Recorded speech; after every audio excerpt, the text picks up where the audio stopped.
നിന്നെയാണല്ലോ ശർമ്മ മോനെ 2 ദിവസം കളിക്കാതിരുന്നതിന് ഞാൻ ഷവർമ അരിയുന്ന പോലെ അരിയുമെന്ന് പറഞ്ഞത്. എന്നെ ഓരോന്നൊക്കെ പറഞ്ഞിട്ടുണ്ടല്ലോ. എന്താ പറഞ്ഞിട്ടുണ്ട്? ഞാൻ ഹെഡല്ല, ടീമിന്റെ ഹെഡേക്കാന്ന് പറഞ്ഞില്ലേ? ഓ പിന്നെ അതൊക്കെ ഓർത്ത് വെച്ചിരിക്കും. അപ്പോൾ ഇടുന്നു. ഇന്നലെ എന്തോ കളി കഴിഞ്ഞിട്ടൊരു പേപ്പറും ഒക്കെ കാണിച്ചേ. ആ പേപ്പർ മാഡം കാണണം.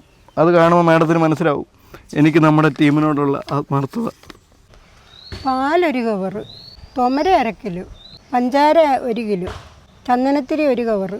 ഞങ്ങൾ ടീമിനോടുള്ള സ്നേഹം. ഇത് ഞങ്ങൾ അമ്മ മേടിക്കാൻ തന്നെ. വേറൊരെണ്ണമുണ്ട്.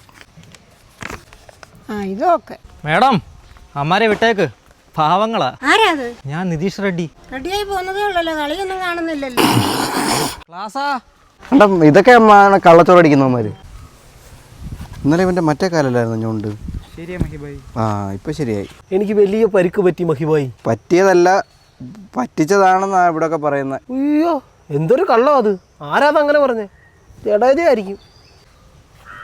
ഇത് മഹിബായിയെ ഏൽപ്പിക്കാൻ പറഞ്ഞു. ഇനി മുതൽ ടീമിനെ നയിക്കുന്ന മഹിബായി ആയിരിക്കും. ഇയാൾക്ക് നയിച്ചങ്ങ് ഇതായല്ലേ. മഹിബായി കണ്ണീരി കുതിർന്ന ഓൾ ദി ബെസ്റ്റ്. ആദ്യമായിട്ട് ആദരാഞ്ജലികളുടെ ഇതിലൊരിത് കിട്ടുന്നത്. നിനക്ക് ശരിക്കും പരിക്കുണ്ടോ മോനെ? പരിക്കല്ലേ? ഇന്ന് മുതൽ ഋതുരാജല്ല ക്യാപ്റ്റൻ മഹിയ. ഇനി മഹിബായ നമ്മുടെ ക്യാപ്റ്റൻ. തുള്ളി ഇടപാട് ഇനി നടക്കപ്പോறது യുദ്ധം.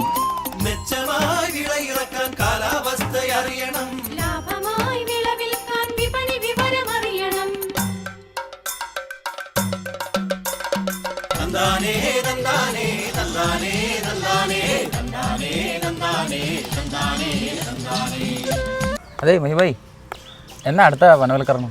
വനവൽക്കരണോ? ആ അടുത്ത കളി. പോടാ ഒരു ദോഷം പറയാം.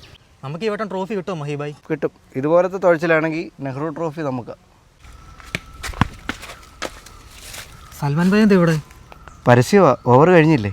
വേണോ? വിമൽ കേസരി, അനൂക സ്വാദ്.